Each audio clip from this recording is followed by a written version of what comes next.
I honestly don't even know where to begin. If you told me 6 months ago that I'd be typing this, I would have laughed in your face. I thought I had the perfect marriage, or at least a solid one. We'd been together for 10 years, married for 7. We had a comfortable home, stable jobs, no kids, and what I thought was mutual trust. My wife, Jenna, has always been strong-willed. Opinionated. Sometimes, too much. But I admired that about her, at least in the beginning. She had this energy, like she could walk into any room and own it. Somewhere along the line, though, that confidence turned into constant criticism. I couldn't do anything right. The way I folded laundry, the way I spoke to waiters, even how I parked the car, everything irritated her. At first, I blamed stress. She'd been working longer hours, constantly on her phone, handling clients. I'd come home from work, and she'd barely look up. I'd ask how her day went, and she'd say, "Exhausting. You wouldn't understand." That stung a bit, but I brushed it off. I figured she was tired, overwhelmed. I tried cooking dinner more often, planning small date nights, little things to make her smile again. But every time I suggested something, she'd snap back with, "God, can you just stop being so clingy? I need space." That word, space, became her favorite excuse. She started spending weekends with her girlfriends. Except, those weekends turned into overnight trips. When I asked who she was going with, she'd roll her eyes and say, "You're acting paranoid. Stop trying to control me." Something deep down told me something was off. I didn't want to believe it, though. Jenna had always been fiery, dramatic, maybe I was overthinking things. But then, small inconsistencies started piling up. Her perfume would linger when she came home late, stronger than usual. Once, she had a faint lipstick smudge on her wrist, not hers. Still, I kept making excuses for her. Because that's what you do when you love someone, right? You trust them until the truth slaps you so hard you can't breathe. And trust me, that slap was coming. Hard. The moment things really started to crumble was one random Tuesday night. Jenna said she had a team dinner after work. Nothing unusual, she'd had plenty of those lately. I was home watching a game, trying not to overthink her vague texts like, "Running late, don't wait up." But that night, something in me refused to settle. Maybe it was intuition. Maybe it was exhaustion from pretending everything was fine. Either way, around 10 p.m., I noticed her location wasn't updating on our shared Find My app, which was weird, because she usually left it on for safety. I texted her. "Hey, just making sure you're okay. Haven't heard from you." No response. At 11:30, she finally walked in, hair messy, makeup slightly smudged, wearing a dress I hadn't seen before. I asked, casually, "How was dinner?" She froze for half a second too long, then shrugged. "It was fine. Just tired. Can we not do this interrogation thing tonight?" I hadn't even started an interrogation yet. That's what hit me. The defensiveness, the edge in her voice, she was preemptively angry, like she'd already decided I was the enemy. The next day, I couldn't focus at work. I kept replaying her tone, her face, the new dress. So, I did something I never thought I'd do. I called one of her coworkers, a guy named Mark I'd met at a few company parties. I asked casually about the team dinner. There was a pause. Then he said, "What dinner?" That's when my stomach dropped. That night, when she got home, I brought it up, tried to stay calm. "Jenna, were you really at dinner last night?" She stared at me like I'd just accused her of something insane. "Wow. You really don't trust me, do you?" "Unbelievable. You're so insecure it's pathetic." She turned it around on me so fast, I almost doubted myself. Almost. But then she grabbed her phone and stormed into the bathroom. I could hear muffled whispers, definitely a call, not scrolling. I knocked on the door. Who are you talking to? She yelled, my mom. Because clearly, I can't talk to my husband without getting interrogated. Except, later that night, I checked our phone bill, something I'd never done before. There it was, a 47-minute call to a number I didn't recognize. I googled it. It wasn't her mom. It wasn't work. It was some guy named Ethan. I didn't sleep that night. I just stared at the ceiling, listening to Jenna's steady breathing beside me, wondering how long I'd been living with a stranger. Every time I looked at her, I felt this mixture of confusion, anger, and denial twisting in my chest. By morning, I had a plan, or at least, I thought I did. I wasn't going to accuse her outright again. That never worked. She'd just yell, deflect, and somehow make me feel like the crazy one. So instead, I decided to play it cool. That evening, while she was in the shower, I copied down the mysterious number. Then I saved it in my phone and used a messaging app to check if it was linked to any social media. Sure enough, a profile popped up. Ethan Clark. Profile picture, a guy in his early 30s, smirking at the camera like he owned the world. Car selfies, gym pics, some beach photos. I scrolled further, and my heart dropped when I saw a picture of him wearing her bracelet. The same one I'd given Jenna on our 5th anniversary. I just sat there, staring at the screen, my hands shaking. It was like the room shrank around me. All those girls' weekends, all those mysterious work events, suddenly it all fit. When she came out of the shower, humming and scrolling through her phone, I wanted to scream. But I didn't. Not yet. I said, as casually as I could, hey, who's Ethan? Her eyes flicked up, fast, defensive, then she scoffed. Ethan? He's just a client. God, you really are obsessed with my phone lately. Do you want me to start tracking you too? Maybe, I said quietly. At least then I'd know you're actually where you say you are. That's when she exploded. Oh my God, you're insane. You're seriously stalking me now? You're pathetic, you know that. No wonder I don't want to be around you anymore. The words hit harder than I expected. No wonder I don't want to be around you anymore. She stormed out of the room, grabbed her purse, and left. No explanation, no apology, just slammed the door and drove off. That was the moment I stopped doubting myself. I knew she was lying. I didn't have proof yet, but something deep inside told me the truth was uglier than I imagined. So I made a decision. I wasn't going to confront her again until I had evidence she couldn't talk her way out of. After that night, something in me switched. I went from heartbroken husband to quiet investigator. The kind of person who smiles on the outside while memorizing every word, every movement.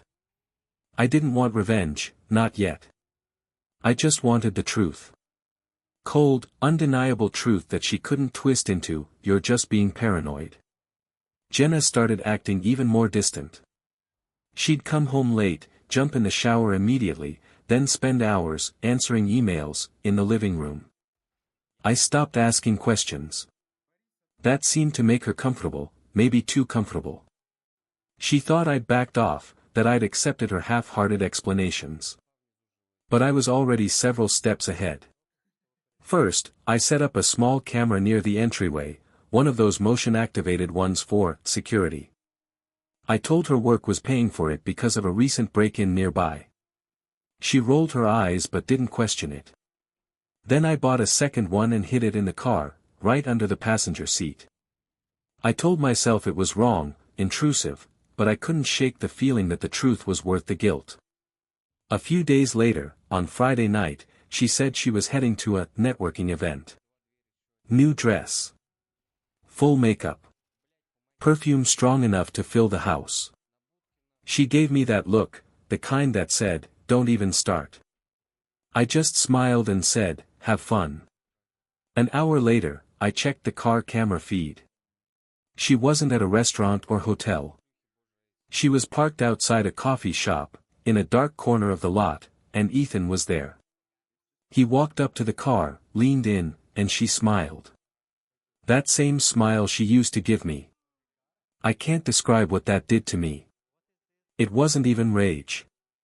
It was disbelief. Like watching someone hijack your memories in real time. I didn't confront her that night. Not even the next morning when she came home exhausted from the event. I just said, "Did you have fun?" She snapped, "Stop asking stupid questions," and stormed into the bedroom. But I wasn't done. The next step was her phone.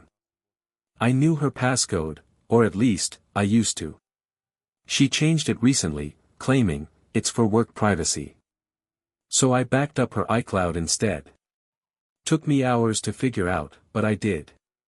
And when I finally got access, what I found there changed everything. It took me almost 2 nights to go through everything. I sat there, headphones in, pretending to watch TV while files downloaded in the background. I didn't know what I'd find, part of me hoped I'd be wrong, that maybe I'd misread everything. But when the first photos appeared, that hope died instantly. They weren't explicit, nothing like that, but they didn't need to be. There were pictures of her and Ethan at restaurants, in his car, at a cabin I'd never seen before. One photo hit me hardest, her smiling, holding a cup of coffee, wearing my hoodie. The same one I thought she lost months ago. The texts were worse.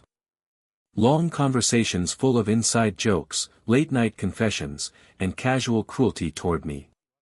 "He's so boring lately. I feel like I'm living with a ghost. He actually thinks I'm at work, lol." And Ethan's replies were even more arrogant. "You deserve better. He sounds like a child.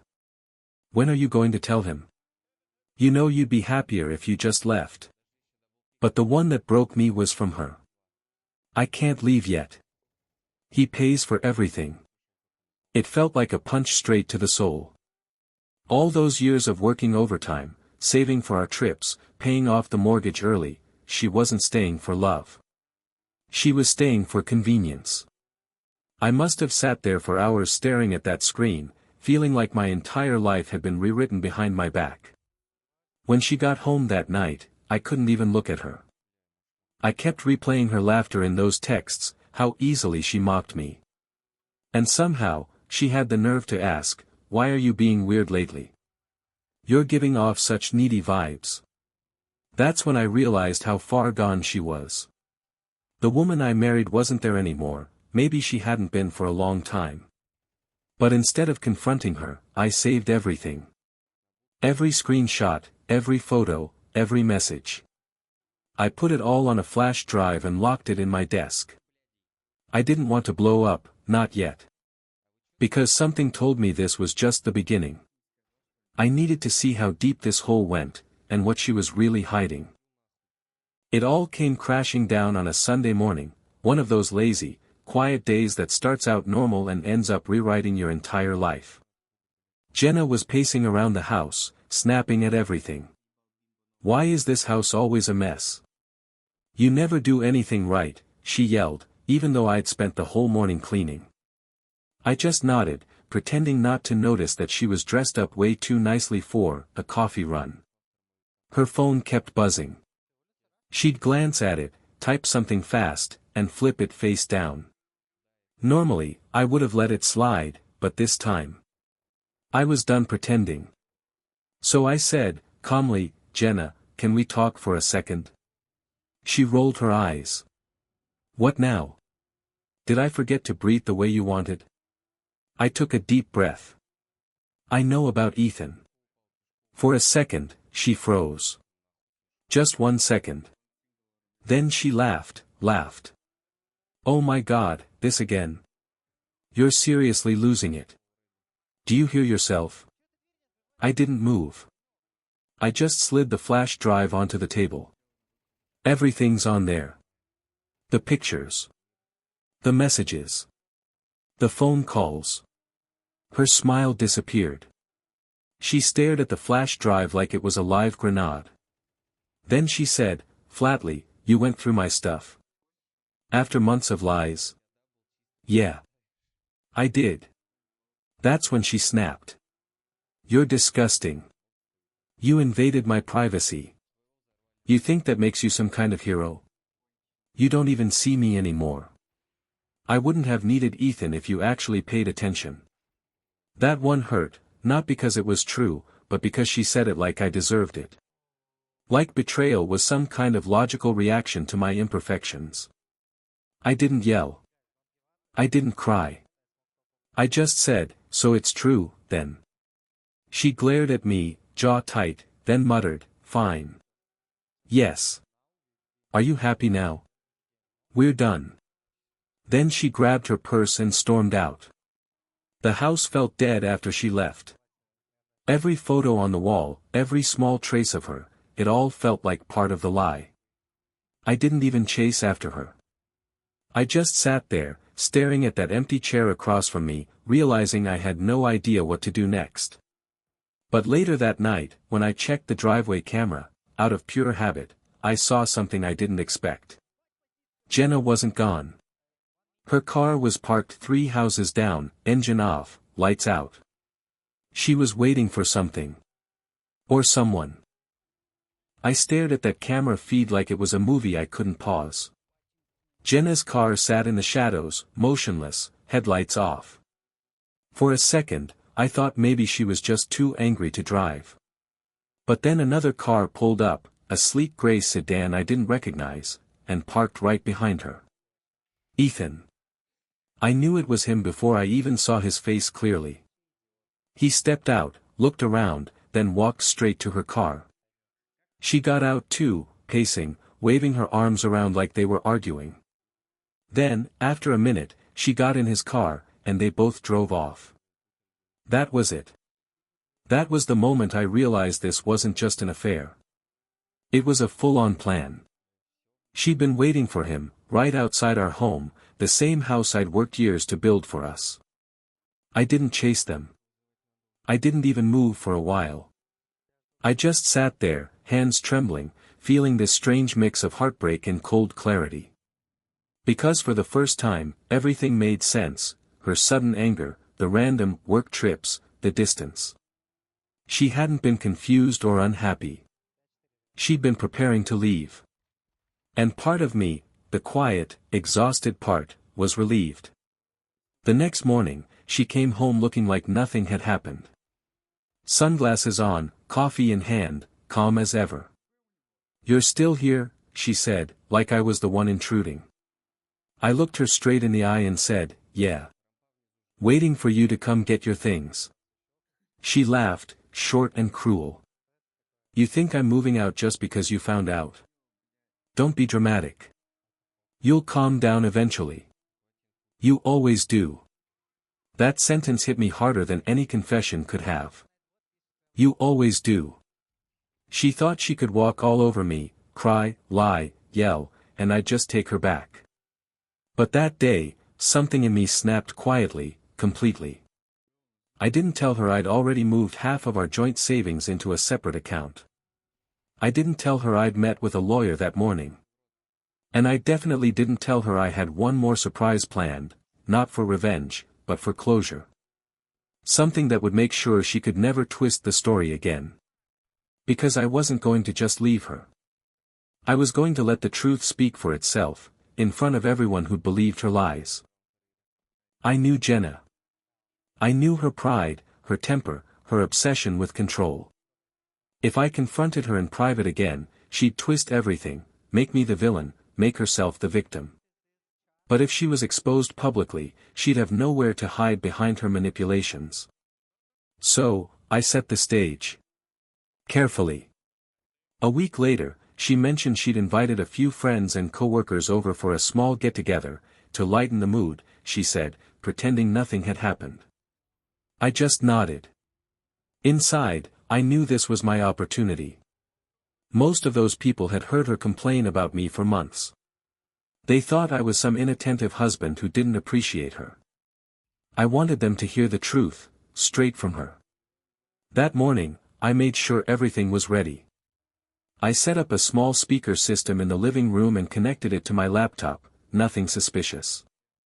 On the laptop, I had a recording queued up, one of her calls with Ethan that I'd found on her iCloud backup. I hadn't planned to use it, until now. When people started arriving that evening, Jenna was all smiles and charm. She was laughing, talking loudly, showing off like she'd already won. She even introduced me to her co-workers as if we were fine. "See," she said, patting my shoulder, "still married." "Barely, but still." Everyone laughed, except me. I waited until everyone had their drinks, the music low, the chatter comfortable. Then I said, "Hey, Jenna, why don't we play something for everyone? Something from your phone, maybe?" She frowned. "What are you talking about?" I hit the button. Her voice filled the room, crystal clear. "He's clueless. I could tell him I'm on the moon and he'd believe it." Ethan's voice followed, "You're sure he won't find out?" "Her, please.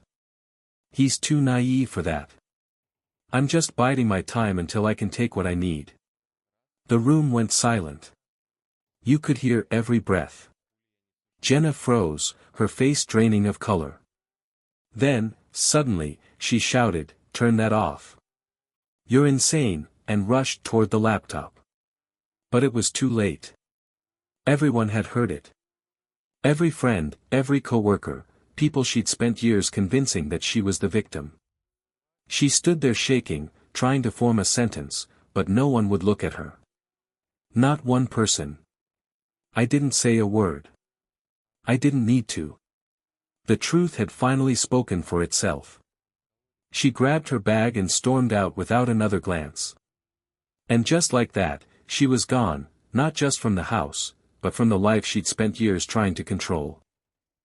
The moment the door slammed behind her, the room stayed dead silent. No one knew what to say. One of her co-workers mumbled something about needing air, and within minutes, everyone quietly slipped out, one by one, leaving me standing in the middle of a half-finished party, surrounded by the echoes of her own words. It should have felt like victory. But it didn't. It felt hollow. I just sat there, staring at the wine glasses she'd carefully arranged earlier, the fake smile she'd plastered on for everyone, the perfect image she'd built piece by piece, now shattered. I wasn't angry anymore. I wasn't even sad. Just numb. That night, I got a text from her. "You think you won? You just humiliated yourself. Everyone thinks you're pathetic."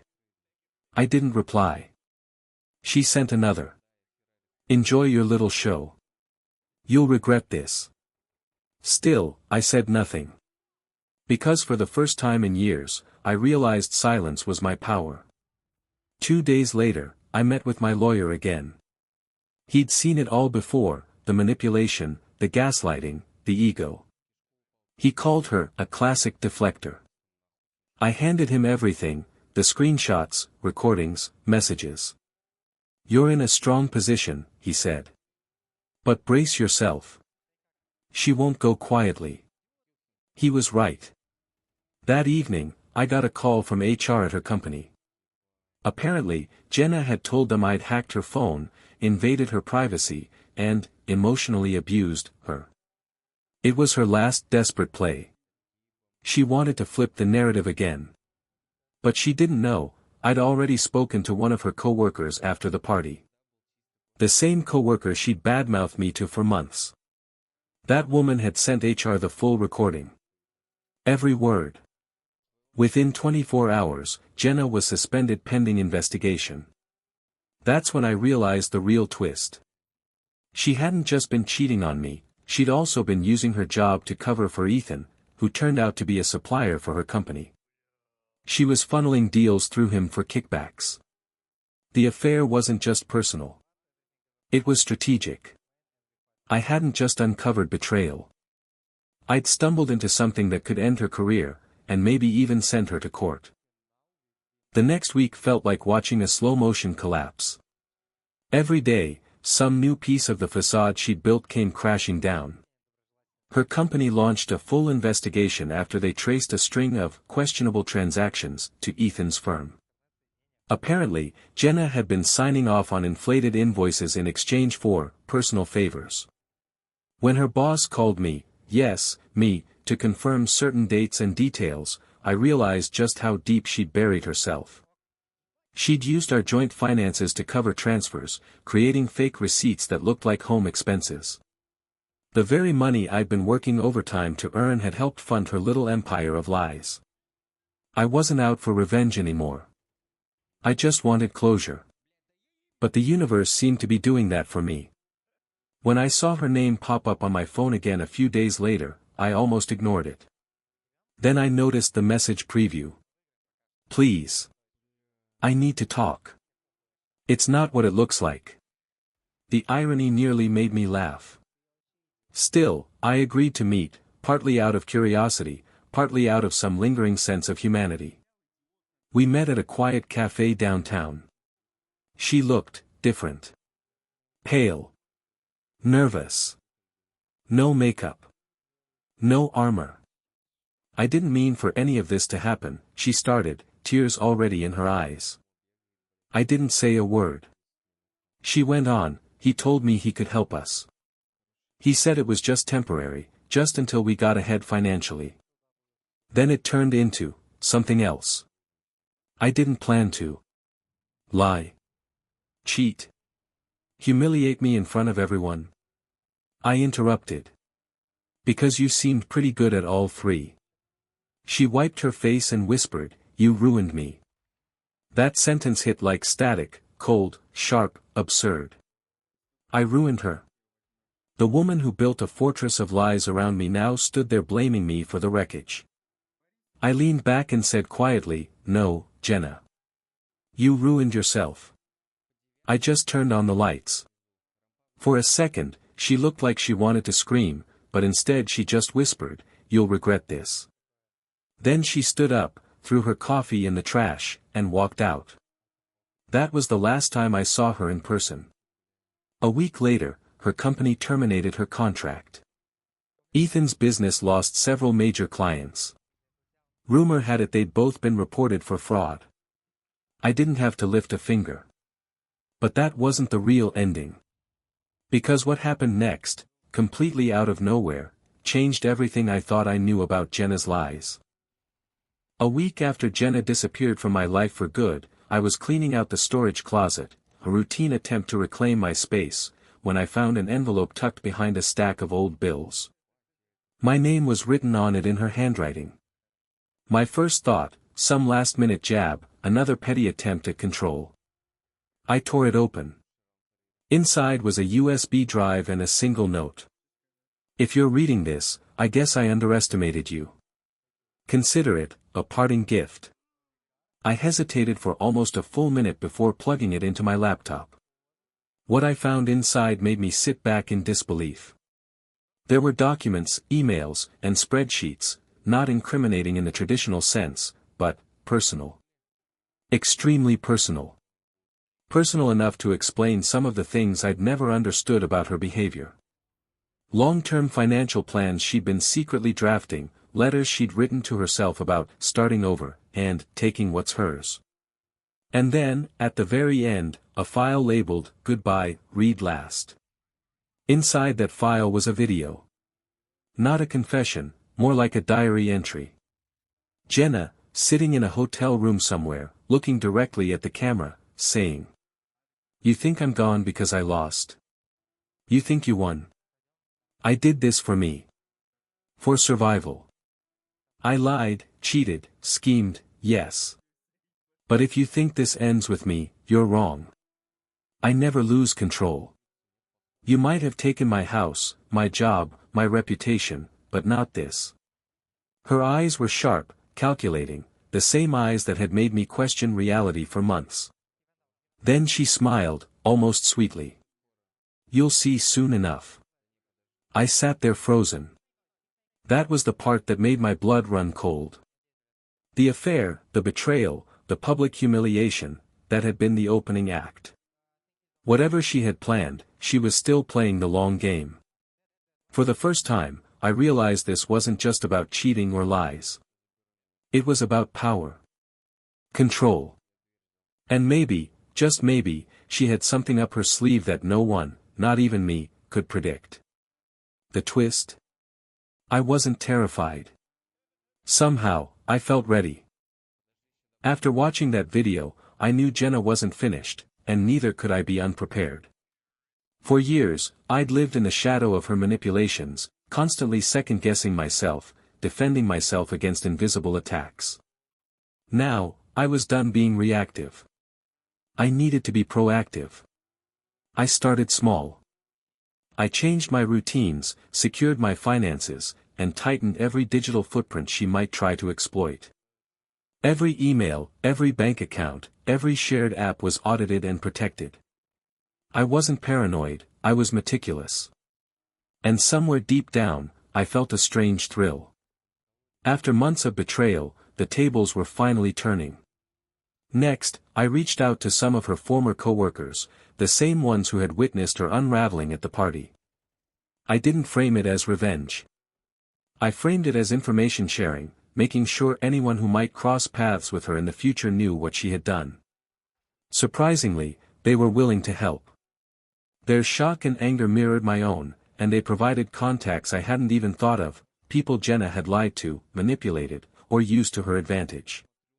Meanwhile, I built a timeline of her movements, habits, and patterns based on everything I had gathered, texts, recordings, public posts, and the mysterious parting gift she left. It was like piecing together a puzzle I didn't want to complete, but now had no choice but to. And then, an idea hit me. Instead of waiting for her to act, I could orchestrate the final act myself, the moment where the full extent of her web would become visible, but this time on my terms. Not revenge. Not humiliation. Just, revelation. I set up a meeting with a few key people, her former boss, the coworker who had been my silent ally, and a legal advisor. I told them nothing of what I planned, only that there was a critical situation that required discretion. Their curiosity, and perhaps residual frustration with Jenna, made them agree instantly. By now, I knew that Jenna thrived on control. The ultimate victory wouldn't be filing charges or telling her to leave. It would be showing her, publicly, indisputably, that I could control the narrative. That she wasn't untouchable. And the best part? She had no idea it was coming. The day of the revelation arrived like a quiet storm. I invited the key witnesses to a neutral location, a small conference room at a downtown office. I had my laptop, a projector, and enough evidence to make anyone's jaw drop. And, as expected, Jenna showed up, thinking she was going to intimidate me again, charm everyone, maybe even manipulate the narrative in her favor.